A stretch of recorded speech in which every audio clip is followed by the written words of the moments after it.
નમસ્કાર વિદ્યાર્થી મિત્રો, ગુડ મોર્નિંગ. આપણે લાસ્ટમાં પ્રકીર્ણ સ્વાધ્યાયના 9 દાખલા કમ્પ્લીટ કરેલા છે. આજે લગભગ આપણે 10થી જે દાખલાઓ પાછળ છે એ કમ્પ્લીટ થઈ જશે, બરાબર.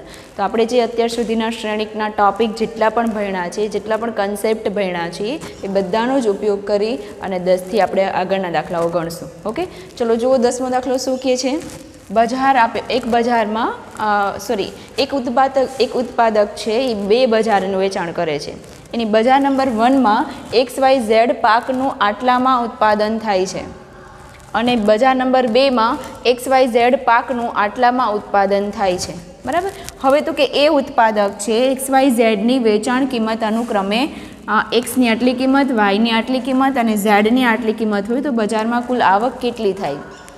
એક ઉત્પાદક છે, એની પાસે આટલો માલ છે, XYZનો માલ છે.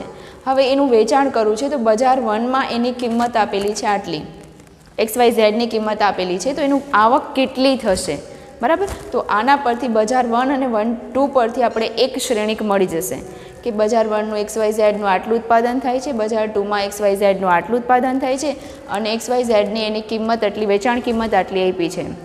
તો એની કુલ આવક જોઈએ છીએ, એટલે Xની 10,000 જેટલું ઉત્પાદન થતું હોય તો એની એક આવક છે ₹2.50, સોરી ₹2.50, એટલે કે ₹2.50 તમને એની આવક આપેલી છે Xની. Yની આપેલી છે ₹1.50 અને Zની આપેલી છે 1.000, બરાબર. તો હવે આપણે આનું કેલ્ક્યુલેશન કરવાનું છે, પણ કેવી રીતે કરશું તો કે 10,000 એક નંગ દીઠ ₹2.50 હોય, એટલે કે ₹2.50 હોય તો 10,000 નંગ કેટલું ઉત્પાદન થાય.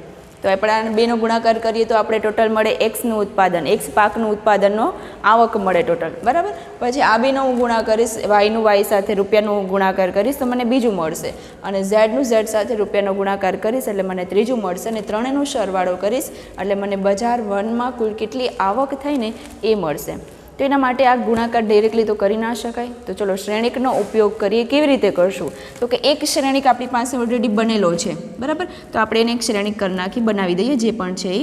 તો Xમાં XYZ, X શું છે 10,000 જેટલું ઉત્પાદન કરે, આ 2,000 જેટલું કરે અને આ 18,000 જેટલું ઉત્પાદન કરે.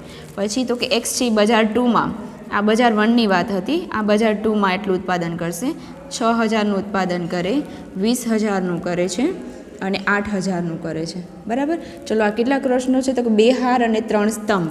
તો હવે મારે અહીંયા એક શ્રેણિક એવો રાખવાનો છે કે અહીંયા મને કુલ આવક મળે.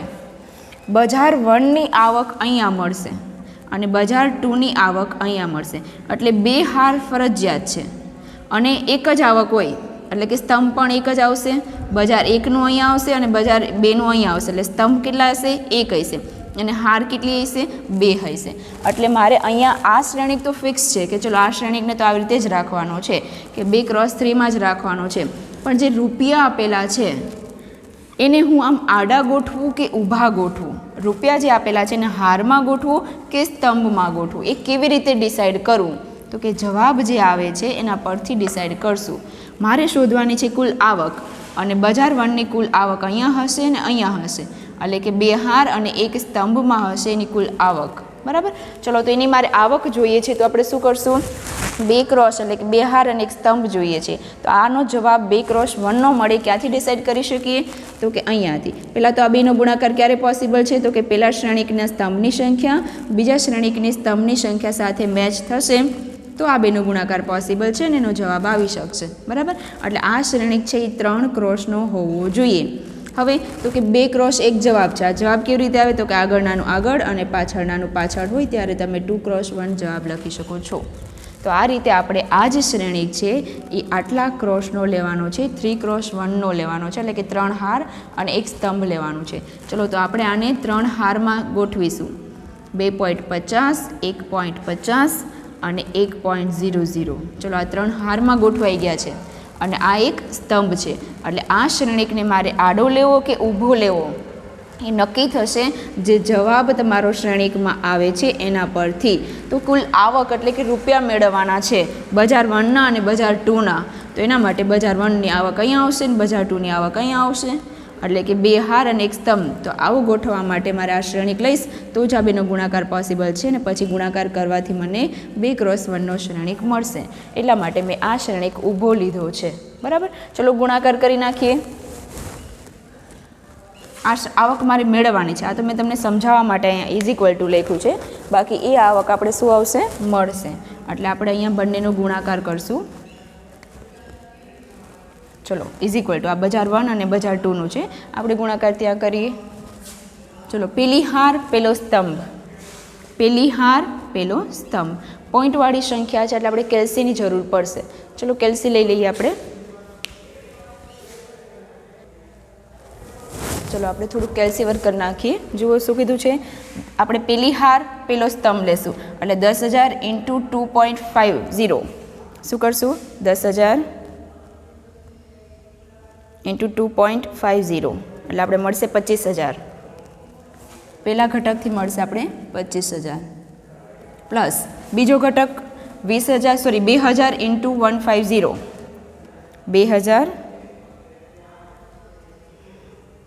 × 1.50. ચલો એનાથી મેળે આપણે 3,000 પ્લસ ત્રીજો ઘટક શું છે? 18,000 × 1 એટલે 18,000.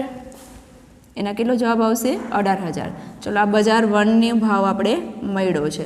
હવે તો કે આપણે પેલી હાર પેલો સ્તંભ લઈ લીધો, એનાથી એક ઘટક મળી ગયો હારનો. બરાબર. હવે બીજી હાર પેલો સ્તંભ. બરાબર, કારણ કે ત્યાં સ્તંભ તો એક જ છે. તો ચલો 6,000 × 2.5. 6,000 × 2.50 એટલે મળશે આપણે 15,000. તો બીજી હારના ઘટકો મળશે હવે. ચલો પછી 20,000 × 1.50. 20,000 × 1.50 એનાથી મળશે આપણે 30,000 પ્લસ ત્રીજો ઘટક સાથેનો ગુણાકાર 8,000 × 1.00 એટલે શું મળશે? 8,000. કેટલો મળશે એનાથી? 8,000. ચલો આપણે મળ્યું બજાર 2નો ભાવ મળ્યો. ઉત્પાદન ટોટલ જેટલું કર્યું છે એની કુલ આવક મળી. ચલો સરવાળો કરી નાખીએ બધાનો. 25,000 પ્લસ 3,000 એટલે 28,000. 28,000 પ્લસ 10,000 એટલે 38,000. 38,000 પ્લસ 8,000 એટલે 46,000. બરાબર. કેટલું મળ્યું આપણે ટોટલ? ઉપર 46,000. ચલો નીચે 15,000 પ્લસ 30,000 એટલે 45,000. 45,000 પ્લસ 8,000 એટલે 53,000. ચલો આનો કુલ ખર્ચ મળ્યો 53,000. તો બજાર 1નો અને બજાર 2નો બંનેનો આ કુલ આવક આટલી મળી છે કે ઉત્પાદન આપણી પાસે XYZ છે એનું જેટલું રકમ આપેલી છે, જેટલું આવક, જેટલું દીઠ વેચાણ કિંમત આપેલી છે એનો ઉપયોગ કરીને બજાર 1નો ભાવ આપણે કુલ આવક મળી ગઈ અને બજાર 2ની કુલ આવક મળી ગઈ છે. ચલો પછી બીજો જ ક્વેશ્ચન આમાં આપેલો છે. જુઓ શું આપ્યો છે એમાં. બીજા ક્વેશ્ચનમાં એમ કીધું છે કે ઉપરની 3 વસ્તુઓ નંગ દીઠ ઉત્પાદન ખર્ચ અનુક્રમે છે. ચલો ઉત્પાદન ખર્ચ આપેલો છે. હવે શું આપેલું છે? ઉત્પાદન ખર્ચ અનુક્રમે. કોનો ઉત્પાદન ખર્ચ? XYZ જે આપણી પાસે પાક છે, જે મોલ છે એનો ઉત્પાદન ખર્ચ આપ્યો છે. ચલો શું આપ્યું છે? ₹2. Xનો ₹2 છે, પછી Yનું છે ₹1 અને Zનું છે ₹0.50 અથવા એને રૂપિયા પર લખી શકીએ આપણે. ચલો તો થતો હોય તો કુલ નફો શોધો. આપણે અહીંયા 0.50 રૂપિયા, ₹2 અને ₹1 આપેલું હોય તો કુલ નફો શોધો. પહેલાં તો ઉત્પાદન ખર્ચ આપણે શોધવું પડે.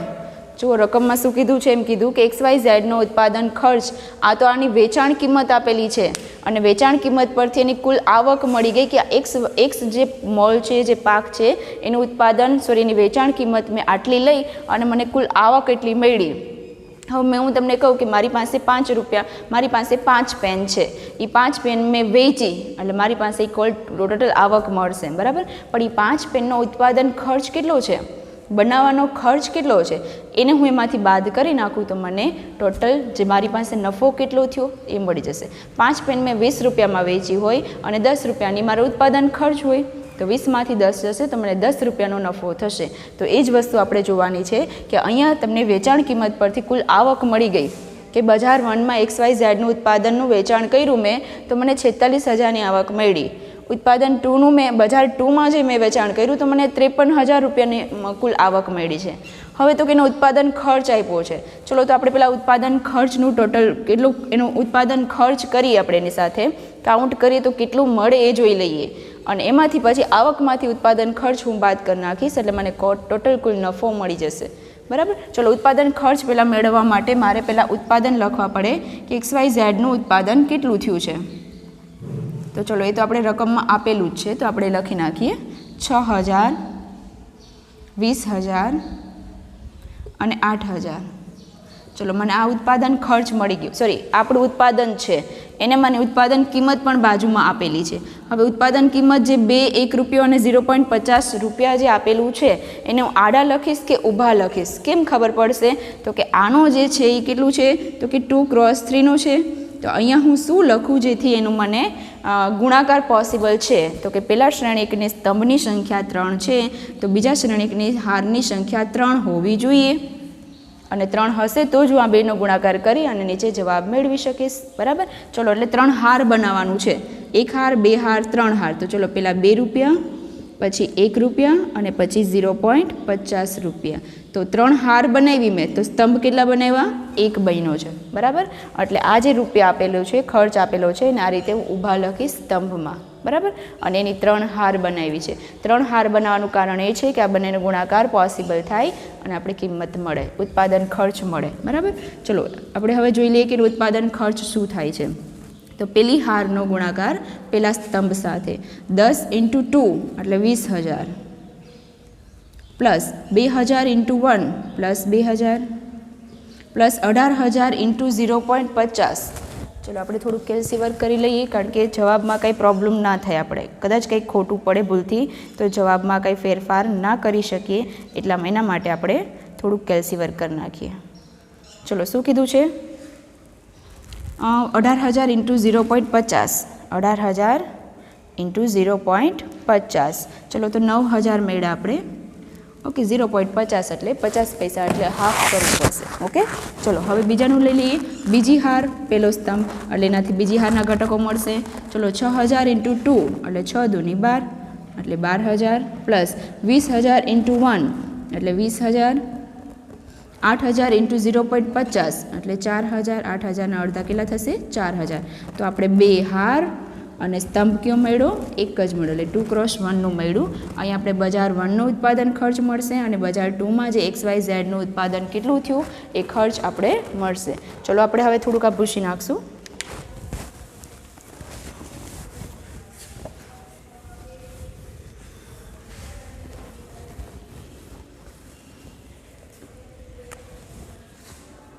ચલો ટોટલ કેટલો મળે આપણે જોઈ લઈએ. ચલો 20,000 પ્લસ 2,000 એટલે 22,000, 22,000 પ્લસ 9,000 એટલે 31,000. કેટલું મળ્યું છે? ઉત્પાદન ખર્ચ કેટલો થયો? 31,000. ચલો પછી 12,000 પ્લસ 20,000 એટલે 32,000, 32,000 પ્લસ 4,000 એટલે 36,000. આનો ટોટલ કેટલો મળ્યો? 36,000. ચલો આ બજાર 1 માટે અને આ બજાર 2 માટે. હવે શું કરશું? તો કે આપણે જે આવક મળી છે એને શ્રેણિક A કહીશું, અને જે આપણે ઉત્પાદન ખર્ચ મળ્યો એને શ્રેણિક B કહીશું. તો કુલ નફો કેટલો થશે? કેવી રીતે મળશે કુલ નફો? તો કે હું આવકમાંથી ખર્ચ બાદ કરી નાખું. આપણી પાસે ટોટલ જેટલો આવક મળી છે એમાંથી ઉત્પાદન ખર્ચ બાદ કરી નાખીશ, પાછળ જે રકમ વધશે આપણો નફો મળશે. બરાબર. એટલો આપણે ફાયદો થશે. ચલો જોઈ લઈએ કેટલો મળે છે. તો એ છે શ્રેણિક છે 46,000, 53,000 માઇનસ બી શ્રેણિક છે 31,000 અને 36,000. ચલો એનો ટોટલ કરીએ, આપણે બાદ બાકી કરીએ. 46માંથી 31 જશે એટલે કેટલા વધશે? 15,000.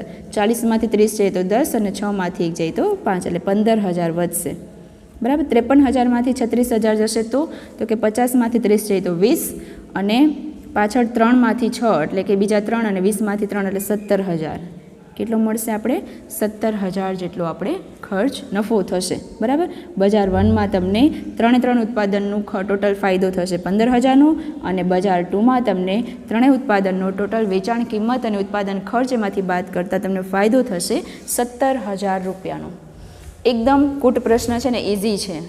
કેવી રીતે કરવા? તો કે જે આપણે રકમમાં આપેલું હોય એને શ્રેણિક બનાવતા આપણે આવડવા જોઈએ. અને ધ્યાન રાખજો હંમેશા ગુણાકાર કરવાનો થશે શ્રેણિકોનો. જો કે એક ક્વેશ્ચન કેવી રીતે અને શું પૂછ્યું છે ને એના પર ડિપેન્ડ છે કે સરવાળો કરવો છે કે બાદ કરવો છે કે ગુણાકાર કરવું છે. ટોટલ કુલ આવક મેળવવાની હોય પણ કેવી રીતે એને રૂપિયા દીઠ આપ્યું છે કે ને એ પ્રમાણે જો એનો ગુણાકાર કરવામાં આવે નહીંતર એનો સરવાળો કરવામાં આવે છે. અને જ્યારે નફો મેળવવાનો હોય છે ત્યારે એની બાદબાકી કરવામાં આવે છે. અને ગુણાકાર કરો તમને પ્રોબ્લેમ થશે અહીંયા જ કે મારે જે રકમ આપેલી છે, જે શબ્દ સ્વરૂપે તમને ડેટા આપેલો છે, મારે એને આડો લખવો કે ઊભો લખવો, કેવી રીતે લખવો, તો કે એને આપણે આ રીતે નક્કી કરી શકીએ કે પેલું જે હોય એનો અને બીજું જે આપેલે એવી રીતે લખો કે એનો ગુણાકાર શક્ય થાય. અને એનો જે જવાબ છે હંમેશા રકમ તમને મળશે, કુલ રકમ મળશે ને કુલ રકમ હંમેશા એક જ હોય. એટલે કે 1x1 બને એવી રીતે તમારે શ્રેણિકની ગોઠવણી કરવાની છે. બરાબર. એવું હોય તો વધારાના દાખલા હજી તમારી પાસે મટીરિયલ તમે જે અહીંયાથી લઈ ગયા છો એમાં ઘણા બધા વધારાના દાખલા આપેલા છે કૂટ પ્રશ્નના, એ સોલ્વ કરશો એટલે તમને ક્યાંય પ્રશ્ન નહીં થાય. બાકી કંઈ પ્રશ્ન હોય તો ગમે ત્યારે પૂછી શકો છો. તો આપણે જે કૂટ પ્રશ્ન ટાઈપના જે પ્રશ્ન હતા એ આજે પૂરા કરીએ છીએ. બરાબર. ચલો આપણે 11મો દાખલો જોઈ લઈએ. ચલો આપણે પ્રકીર્ણ સ્વાધ્યાયનો 11મો દાખલો જોઈ લઈએ. જુઓ શું કીધું છે 11મા દાખલામાં, તો કે એક્સ શ્રેણિક ઇન્ટુ બીજો શ્રેણિક ઇઝ ઇક્વલ ટુ ત્રીજો શ્રેણિક. તો તેવો આપણે એક્સ શ્રેણિક શોધવાનો છે. એટલે કે મારે ધારવાનું છે કે ધારો કે એક્સને કરતાં તો બનાવી ના શકાય, કારણ કે એક્સને કરતાં બનાવું તો આ શ્રેણિક છેદમાં જશે અને શ્રેણિકનો શ્રેણિક સાથે ભાગાકાર આપણે શીખ્યા નથી અને કરી પણ શકીએ નહીં. બરાબર. એટલે શું કરશું આપણે, તો કે એક્સ બરાબર હું શ્રેણિક ધારીશ. ચલો એક્સ બરાબર ધારો કે એક શ્રેણિક બરાબર આપણે કંઈક ધારું, પણ કેટલી કક્ષાનો શ્રેણિક એ હું ધારીશ તો કે નક્કી થશે અહીંયાથી. આ કેટલી કક્ષાનો છે, 2 હાર અને 3 ક્રોસ છે. બરાબર. એટલે કે 2 હાર અને 3 સ્તંભ કક્ષાનો શ્રેણિક આપેલો છે. આ કેટલી છે, તો કે 2 હાર અને 3 કક્ષા. બરાબર. એટલે આનો બેનો ગુણાકાર હું શું કરીશ કે જેથી આ બેનો ગુણાકાર કરવાથી શક્ય હોય તો જ એનો જવાબ આ મળી શકે. બરાબર. એટલે અહીંયા જે શ્રેણિક હશે એ કેટલી કક્ષાનો હશે, તો કે આની જે હારની સંખ્યા હોય ને એ આની સ્તંભની સંખ્યા હોય. આ બંને ઇક્વલ હોય ને તો જ આનો ગુણાકાર કરી અને આ જવાબ મેળવી શકું. બરાબર. એટલે આ બંને સમાન છે. ઓકે. તો હવે તો કે આ બે સમાન હોય તો ગુણાકાર પોસિબલ છે. એટલે પાછળ નાનું પાછળ આવી ગયું તો આગળ નાનું આગળ ક્યાં આવશે, અહીંયા. એટલે આપણે એક્સ શ્રેણિક છે એ 2x2 કક્ષાનો ધારવો પડશે. એ નક્કી કેવી રીતે કરવું, તો કે આ શ્રેણિક અને આ શ્રેણિકનો ગુણાકાર શક્ય થાય એવું કંઈક ધારવું. તો એના માટે આ 2 છે તો અહીંયા 2 લેવા ફરજિયાત છે. હવે તો કે આનો ગુણાકાર તો શક્ય છે, તો એનો ગુણાકાર કરવાથી કેવો શ્રેણિક મળશે, તો કે 2x3 કક્ષાનો શ્રેણિક મળશે. તો આ પાછળ નાનું પાછળ લીધું મેં અને આગળ નાનું હું અહીંયા આગળ લઈશ. એટલે આગળ અહીંયા 2 છે તેથી અહીંયા હું 2 મૂકી શકું છું. અને એક્સ શ્રેણિક છે એ હું કેટલા કક્ષાનો ધારી શકીશ, 2x2 કક્ષાનો શ્રેણિક ધારવાનો છે. ચલો તો હું શું ધારું, એવું ABCD XYZ ગમે તે ધારી શકો છો. ચલો અહીંયા હું ABCD ધારું છું કે ABCD. ચલો હવે એને આપણે ઉપર મૂકી દઈએ રકમમાં. એક્સની જગ્યાએ હું મૂકીશ ABCD ઇન્ટુ બીજો જે શ્રેણિક છે 1 4 2 5 3 6 ઇઝ ઇક્વલ ટુ આપણે શું આપ્યું છે, -7 2 -8 4 -9 6. ચલો આ બેનો ગુણાકાર એવી રીતે કરો કે તમને આ જવાબ મળે. બરાબર. ચલો આ ગુણાકાર તો શક્ય છે જ તો જ જવાબ આવ્યો હશે. તો આપણે ગુણાકાર સ્ટાર્ટ કરી દઈએ. પેલી હાર પેલો સ્તંભ A × 1 A પ્લસ B × 4 એટલે કે 4B. ચલો પેલો ઘટક મળી ગયો. પેલી હાર બીજો સ્તંભ A × 2 એટલે કે 2A, B × 5 એટલે 5B. ચલો બીજો ઘટક મળી ગયો. પેલી હાર ત્રીજો સ્તંભ એટલે કે આપણે 3A પ્લસ 6B એટલે ત્રીજો ઘટક મળી ગયો. ચલો પેલી હારનો આપણે લઈ અને પેલી હારના ઘટકો મેળવી લીધા. હવે બીજી હાર લઈને બીજી હારના ઘટકો મેળવીશું. C × 1 C, D × 4 એટલે કે 4D. ચલો C × 2 એટલે 2C, D × 5 એટલે 5D. ચલો હવે બીજી હાર અને ત્રીજો સ્તંભ 3C પ્લસ 6D. ચલો તો આપણે 2x3 કક્ષાનો શ્રેણિક મળી ગયો છે ગુણાકાર કરતા. અને એના બરાબર શું આપ્યું છે, -7 2 -8 4 અને -9 6. હવે તો કે બંને શ્રેણિક બરાબર ઇક્વલ નિશાની છે. તો બંને શ્રેણિક બરાબર ઇક્વલ નિશાની છે એનો મીનિંગ કે આપણે બધા જ ઘટકો સરખાવીશું. તો બધા ઘટકો સરખાવવાથી આપણે ABCD 4 ઘટકો મળી જશે. એને આપણે ધાર્યું છે એમાં મૂકી દે એટલે આપણે એક્સ શ્રેણિક મળ્યો કહેવાય. બરાબર. ચલો પેલો ઘટક સરખાવું છું. a plus 4b is equal two -7. જુઓ પહેલો ઘટક સરખાવ્યો છે મેં a plus 4b is equal two -7. ચલો બીજો ઘટક સરખાવું છું 2a plus 5b is equal two -8. બીજો ઘટક પણ મેં સરખાવી દીધો. હવે ત્રીજો ઘટક 3a plus 6b is equal two -9. 3a plus 6b is equal two -9. ચલો હવે આ પહેલાં 3 ઘટક સરખાવી દીધા છે. હવે હું પછીના ઘટક સરખાવીશ. તો ચલો આ ઘટક મેં સરખાવ્યો છે શું છે c plus 4d. c plus 4d is equal to 2. પછીનો ઘટક સરખાવું છું તો 2c plus 5d is equal two 4. અને પછીનો છેલ્લો ઘટક સરખાવું છું 3c plus 6d is equal two 6. ચલો મેં 6 એ 6 ઘટક સરખાવીને 6 સમીકરણ મેળવા. પણ એવું જરૂરી નથી કે હું 6 એ 6 સમીકરણનો ઉપયોગ કરીશ. કેમ નહીં કરીશ? કારણ કે મારે એ બી મેળવવાનું છે તો પહેલાં 2 સમીકરણનો ઉપયોગ કરી અને હું એ બી મેળવી શકું છું. જુઓ મેળવી શકાય ને. પહેલાં 2 સમીકરણ લ્યો, પહેલું ને ત્રીજું લ્યો, પહેલું અને પહેલાં 2 લ્યો, પછી આ 2 લ્યો, અથવા પહેલું ને ત્રીજું લ્યો. કોઈ પણ 3 સમીકરણ આપેલા છે એમાંથી કોઈ પણ 2 સમીકરણનો ઉપયોગ કરી અને હું એ બી મેળવી શકીશ. બરાબર? તો ચલો આપણે કયા સમીકરણનો ઉપયોગ કરશું? હા, એક તો હું આ કરીશ 1 નંબરનું સમીકરણ અને પછી હું આ કરીશ કારણ કે આમાંથી હું 3 કોમન કાઢું છું. બરાબર? આમાંથી 3 કોમન નીકળશે. જુઓ નીકળશે ને એટલે આ સમીકરણ છે આના જેવું મળતું આવશે. એટલે હું આમાંથી 3 કોમન કાઢું તો વધશે શું આપણે a એટલે કે 2a ખાલી a plus 2b is equal two -3. આમાંથી 3 કોમન કાઢું અને અહીંયાથી 3 કોમન કાઢું. બંને 3 કેન્સલ તો અહીંયા a plus 2b is equal two -3. એટલે કે આ બીજા નંબરનું જે સમીકરણ છે એનો ઉપયોગ કરીશ. એટલે કે સમીકરણ નંબર 1 અને 2નો લોપ લેતા. આપણે લોપની રીતે આવડે જ છે. બરાબર છે? ચલો કેવી રીતે સોલ્વ કરશું? a plus 4b is equal two -7 અને a plus 2b is equal two -3. અહીંયા કોઈને પણ ગુણવાની જરૂર નથી કારણ કે બંને એ છે તો હું એ કોઈને માઇનસ બનાવી લઉં એટલે આપણે જવાબ મળી જશે. a plus a minus A cancel. 4b minus 2b એટલે 2b -7 પ્લસ 3 એટલે -4. તો b બરાબર મને મળ્યું છે -2. ચલો એને આપણે ક્યાં મૂકશું? તો કે સમીકરણ 1 અથવા સમીકરણ 2માં મૂકો એટલે તમને bની કિંમત મળી છે એના પરથી એની કિંમત મળશે. ચલો આપણે અહીં લખશું કે સમીકરણ નંબર 1માં b બરાબર -2 મૂકતા. ચલો સમીકરણ 1માં આપણે મૂકીએ છીએ. સમીકરણ એ શું છે આપણી પાસે? a plus 4b is equal two -7. a plus 4b b એટલે -2 is equal two -7. a -8 is equal two -7. તો -7 ના 7 8 આ સાઈડ આવશે એટલે પ્લસ એટલે a ઇઝ ઇક્વલ ટુ 1 મળી ગયું. ચલો a અને bની કિંમત આપણે સમીકરણ નંબર 1 અને 2 પરથી મળી ગઈ છે. ચલો હવે આપણે સીડીની કિંમત માટે આ 3માંથી કોઈ પણ સમીકરણનો ઉપયોગ કરશું. ચલો પેલું સમીકરણ આપણે આ રાખશું 3જા નંબરનું અને આ સમીકરણને આપણે 3 કોમન કાઢશું એટલે c plus 2d is equal two અહીંયા 3 કોમન નીકળી જાય તો શું વધે 2. ચલો તો આપણે 4થા નંબરનું સમીકરણ રાખશું. જે કોમન કાઢવાથી થોડુંક ઇઝી પડે છે એટલે હું કોમન કાઢું છું. બરાબર? ચલો અહીંયાથી જુઓ 3 કોમન કાઢ્યા એટલે c 2d અને અહીંયાથી 3 કોમન કાઢ્યા એટલે 2. તો બંને સાઈડથી 3 કેન્સલ એટલે આવું સમીકરણ મળ્યું. ચલો સમીકરણ નંબર 3 અને 4નો ઉપયોગ કરશું આપણે. 3 અને 4 લેતા અથવા એના પરથી અથવા લોપ લેતા. ચલો પેલું સમીકરણ લખું છું 3જા નંબરનું 4d ઇઝ ઇક્વલ ટુ 2. પછી હું આ લખું છું 6 plus 2d is equal to 2.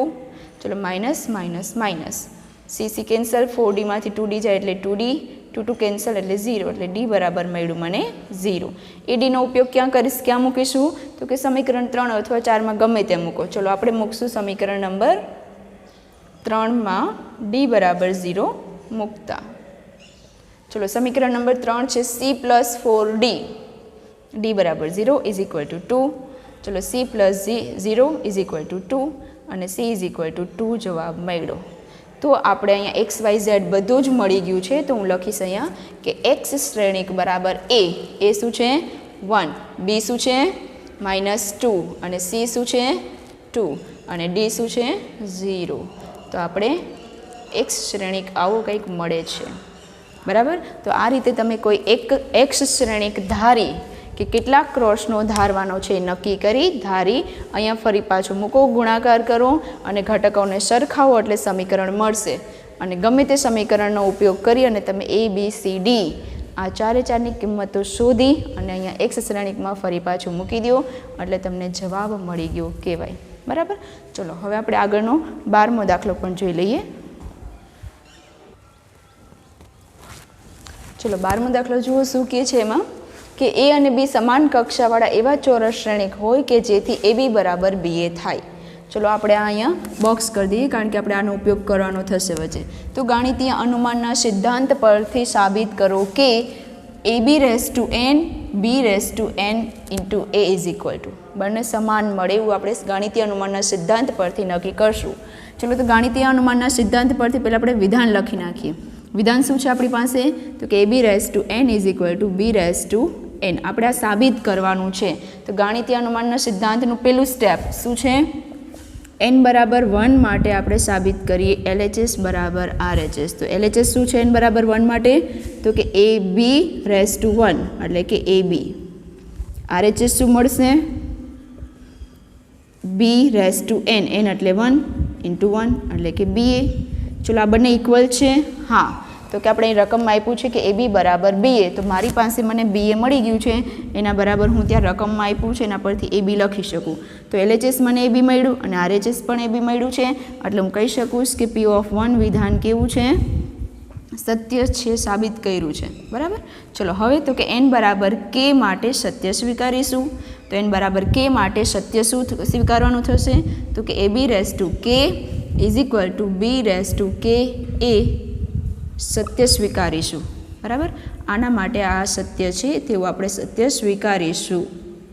ચલો આના બરાબર સત્ય સ્વીકાર્યું છે. હવે આનો ઉપયોગ કરી અને આપણે n બરાબર k+1 માટે શું કરશું? સાબિત કરશું. ચલો એના માટે આપણે LHS લઈ લઈએ. LHS શું થશે? AB⁴n. n એટલે શું? k+1. ચલો આના બરાબર આપણે RHS લઈ આવવાનું છે આનો ઉપયોગ કરીને. કોનો ઉપયોગ કરીને? જે વસ્તુ આપણે સત્ય સ્વીકારી છે એનો ઉપયોગ કરીને. ચલો આધાર સરખાતો ઘાતનો સરવાળો. તો આપણે B⁴k+1 છે એને આપણે આ રીતે લખી શકીએ? હા. બરાબર. ચલો તો હવે તો કે આ વસ્તુ શું છે? તો કે AB⁴k એટલે કે કેમું વિધાન જે છે જે સત્ય સ્વીકાર્યું છે એનો ઉપયોગ કરવાનો છે. તો AB⁴k બરાબર હું શું લખી શકું? B⁴k × A. આના બરાબર હું શું લખી શકું? B⁴k × A ઇન્ટુ શું છે? B⁴1. હવે તો કે અહીંયા ધ્યાન રાખજો ગુણાકારમાં શ્રેણિકોના ગુણાકારમાં ક્રમ આડાવડા કરવાથી જવાબ અલગ પડે છે. તમને ખબર જ છે કે કોઈ પણ શ્રેણિક છે એનું ABનો ગુણાકાર કરો અથવા BAનો ગુણાકાર કરો એ બંને સેમ આવે, સમાન મળે એવું જરૂરી નથી. બંને અલગ પણ મળી શકે એમ છે. પણ અહીં રકમમાં કીધું છે કે AB = BA. એ રકમનો ઉપયોગ કરીશ અને આ AB છે તો એની બદલે હું શું લખી શકીશ? BA. બરાબર. અહીંયા આપણે શું કરશું? તો કે AB બરાબર મેં BAનો ઉપયોગ કરેલો છે. તો AB બરાબર મેં BA મૂકી દીધું. તો હવે તો કે આ બંને બાજુમાં આવી ગયા ગુણાકારમાં, B શ્રેણિકવાળા છે. તો આધાર સરખાતો ગુણાકારનો સરવાળો એકની ઘાતમાં આધાર સરખાતો ઘાતનો સરવાળો એકની ઘાત 1 છે અને એકની k છે. તો બંનેનો સરવાળો × 1. ચલો આપણું RHS છે કે નહીં ચેક કરીએ. અહીંયા k+1 મૂક્યું એટલે આપણું LHS છે. અહીંયા B⁴k+1 × A. તો B⁴k+1 × A એટલે કે આપણું RHS છે. તેથી આપણે કહી શકાય કે P(k+1) વિધાન પણ સત્ય છે. ચલો 3 માટે આપણે સાબિત કરી લીધું. n બરાબર 1 માટે, n બરાબર k માટે અને n બરાબર k+1 માટે. તો આપણે કહી શકીએ કે P(n) વિધાન સત્ય સાબિત થાય છે. સત્ય સાબિત થાય છે. ચલો આપણે પેલું જે સાબિત કરવાનું હતું ગાણિતીય અનુમાનના સિદ્ધાંત પરથી એ સાબિત કર્યું છે. બરાબર. હવે તો કે વધુમાં સાબિત કરો કે પ્રત્યેક n બિલોંગ્સ ટુ N માટે LHS બરાબર RHS. ચલો વધુમાં સાબિત કરવાનું છે એ પણ ગાણિતીય અનુમાનના સિદ્ધાંત પરથી સાબિત કરવાનું છે. તો કરી લઈએ. ચલો શું કરવાનું છે? તો કે n બરાબર k માટે લખશું. હવે n બરાબર 1 માટે પહેલાં તો આપણે વિધાન બનાવી લઈએ. પી ઓફ એન વિધાન શું થશે? એ બી હોલ રેઝ ટુ એન, એ રેઝ ટુ એન અને બી રેઝ ટુ એન. આપણે સત્ય સાબિત કરવાનું છે ગાણિતીય અનુમાનના સિદ્ધાંત પરથી. ચલો પહેલું સ્ટેપ, એન બરાબર 1 માટે LHS is equal to a b raise to 1. ચલો તો એ બી બરાબર આપણે રકમમાંથી શું લખી શકીએ? બી એ રેઝ ટુ 1. એ બી બરાબર શું લખ્યું? બી એ. તો એ આપણું RHS થશે. સોરી, એનો ઉપયોગ નથી કરવાનો, ખાલી આપણે એ બી રેઝ ટુ 1 એટલે એ બી રેઝ ટુ 1 એટલે અહીંયા આપણે એના બરાબર એ બી લખી શકીએ. હા, જે આપણું અહીંયા RHS છે કે નહીં જુઓ, એન બરાબર 1 મૂકો તો તમને એ બી મળે. હા, તો એન બરાબર 1 માટે આપણે LHS બરાબર RHS મળી ગયું છે. હજુ એકવાર કહું છું, LHS લીધું એ બી રેઝ ટુ 1 એટલે એ બી મળ્યા. હવે આપણું RHS છે તો કે હા એન બરાબર 1 મૂકો એટલે તમને RHS પણ એ બી મળવું જોઈએ અને આપણે મળી ગયું છે. તો આપણે એન બરાબર 1 માટે LHS બરાબર RHS સાબિત કરી દીધું છે. તેથી હું અહીંયા લખીશ કે P ઓફ 1 વિધાન કેવું છે? સત્ય છે. ચલો હવે આપણે એન બરાબર કે માટે સત્ય સ્વીકારીશું નહીં, પણ હા એન બરાબર કે માટે આપણે સત્ય સ્વીકારીશું. શું સત્ય સ્વીકારવાનું છે? A b raise to k is equal to a raise to k b raise to k. N બરાબર કે માટે એન બરાબર 1 માટે સત્ય સાબિત કર્યું. એન બરાબર કે માટે સત્ય સ્વીકારીશું. ચલો સત્ય સ્વીકાર્યું છે. તો હવે એન બરાબર કે પ્લસ 1 એના માટે આપણે શું કરશું? તો કે LHS બરાબર RHS સાબિત કરશું. LHS શું છે? તો કે એ બી રેઝ ટુ કે પ્લસ 1. એની જગ્યાએ મેં શું મૂક્યું?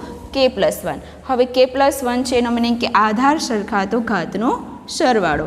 ચલો તો આપણે અહીંથી આપણે કહી શકીએ કે b raise to k into A b raise to 1 એટલે કે આધાર સરખાતો ઘાતનો સરવાળો એવો આપણે કહી શકીએ છીએ. બરાબર. ચલો હવે આના બરાબર શું મૂકીશ? તો એ આપણે સત્ય સ્વીકાર્યું જ છે. ચલો એના બરાબર મૂકી દો એ raise to k b raise to કે.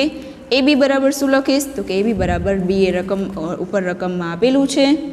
હવે તો કે હવે હું શું કરીશ? તો કે મારે તો અહીંયા RHS આનું કેવું મળવું જોઈએ? તો કે પ્લસ 1, એન બરાબર કે પ્લસ 1 અને બી બરાબર કે પ્લસ 1. હવે જો બધું પોસિબલ છે, આના બરાબર હું શું લખી શકું? તો કે બી રેઝ ટુ કે પ્લસ 1 લખી શકું. અને આ એને હું અહીંયા ઉપાડીને અહીંયા લઈ શકું નહીં. કેમ ના લઈ શકું? કારણ કે અહીંયા આપણે ગુણાકાર શ્રેણિકોનો કરીએ છીએ અને ગુણાકારના શ્રેણિકમાં ક્રમને આડાવડા કરવાની તમને શું કહેવાય રજા નથી મળતી. બરાબર. તમે આડાવડો કરી શકો નહીં ક્રમના નિયમ પરથી. બરાબર. એમાં ક્રમના નિયમનું પાલન નથી થતું એટલે કે ગુણાકારમાં તમે શ્રેણિકોનો ક્રમ આડાવડો કરી શકો નહીં. બરાબર. તો શું કરશું આપણે? તો કે અહીંયા હું શું કરીશ? તો કે એ રેઝ ટુ કે ના કે આ શું બની ગયું? આધાર સરખા ઘાતનો સરવાળો કરી નાખ્યું મેં. હવે તો કે આ એને મારે અહીંયા લાવવો છે અને એવી રીતે હું લાવી ના શકું. તો હવે શું કરશું? તો કે આપણે અહીંયા એક વસ્તુ સાબિત કરી છે. જુઓ આગળનો જે પોઈન્ટ સાબિત કર્યો છે એમાં કે આપણે એ બી રેઝ ટુ કે પ્લસ 1 હોય તો એના બરાબર તમે બી રેઝ ટુ કે પ્લસ 1 એ બરાબર આવું લખી શકો છો. લખી શકાય ને? આપણે આગળને જે સત્ય સાબિત કર્યું છે એનો ઉપયોગ આપણે વધુમાં જે સાબિત કરવાનું છે એમાં કરી શકીએ. એટલે કે આ બી રેઝ ટુ કે પ્લસ 1 એ છે, બી રેઝ ટુ કે પ્લસ 1 એ છે એના બરાબર હું શું લખી શકું? એ બી રેઝ ટુ કે પ્લસ 1 લખી શકાય. બરાબર. તો જુઓ અહીંયા એ રેઝ ટુ કે ના કે અને આના બરાબર લખ્યું મેં એ બી રેઝ ટુ કે પ્લસ 1. હવે આ બે બંને બાજુમાં આવી ગયું છે. તો બાજુમાં આવી ગયું તો આપણે શું કરી શકીએ? તો કે આધાર સરખા તો ઘાતનો સરવાળો ઇન્ટુ બીમાં તો એમ જ છે જ. બરાબર. તો આપણું જુઓ RHS છે મારે આવું મેળવવાનું હતું તો RHS મળી ગયું મને. હા, તો આપણે કહી શકીએ કે P ઓફ કે પ્લસ 1 વિધાન પણ કેવું છે? સત્ય છે. ચલો એ વિધાન સત્ય છે તો એન બરાબર 1 માટે સત્ય છે, એન બરાબર કે માટે છે અને એ બરાબર કે પ્લસ 1 માટે આપણે સત્ય સાબિત કર્યું છે. તો આપણે કહી શકાય કે બીજું જે P ઓફ એન વિધાન છે એ પણ સત્ય છે, સત્ય સાબિત થાય છે. ચલો તો આ રીતે આપણે આ દાખલો જે છે ગણિતીય અનુમાનના સિદ્ધાંત પરથી 12મો જે દાખલો છે એ કમ્પ્લીટ કર્યું. એકદમ ઇઝી છે, ખાલી દાખલો મોટો દેખાય છે. તમારે તો આ 3 સ્ટેપ જ ફોલો કરવાના છે.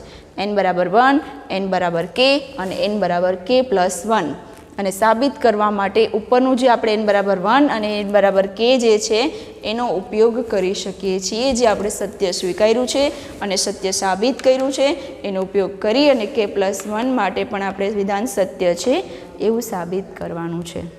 ગમે તેવા દાખલા હોય, ખાલી તમને દાખલો મોટો થશે, બાકી દાખલામાં કંઈ છે નહીં. બરાબર, તો ચલો આપણે 13મો MCQ પણ જોઈ લઈએ.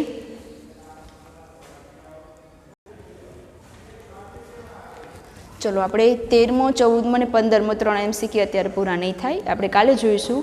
કારણ કે એ 3 MCQ અને બીજા વધારાના જે ગુજરાત બોર્ડમાં અને ગુજકેટમાં કેવા MCQ પૂછાઈ શકે, કેવા દાખલાઓ પૂછાઈ શકે એ પણ આપણે કાલે જોઈ લઈશું. ઓકે, ચલો, થેન્ક યુ.